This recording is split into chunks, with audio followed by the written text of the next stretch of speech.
کسی بھی انجان انسان کو خواب میں دیکھنا۔ اگر خواب میں کسی انجان شخص کو دیکھے، بیداری میں بھی اسی کو دیکھے گا اور اسی طرح عمل کرے گا۔ اگر اس کو خواب میں غلط کام کرتا دیکھے تو صاحب خواب بھی بیداری میں وہی عمل کرے گا جو وہ کر رہا ہے۔ کبھی کسی ایک انسان کو دیکھنا رزق اور عمر کے منتہا ہونے کی طرف اشارہ کر دیتا ہے۔ خوفزدہ شخص خواب میں دو انسانوں کو یکجا دیکھے تو خوف سے مامون ہوگا۔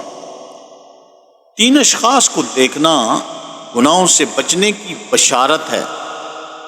خواب میں کسی جان پہچان والے شخص کو دیکھنا بیداری میں اس سے یا اس کے شبیہ سے کچھ حاصل ہونے کی دلیل ہے۔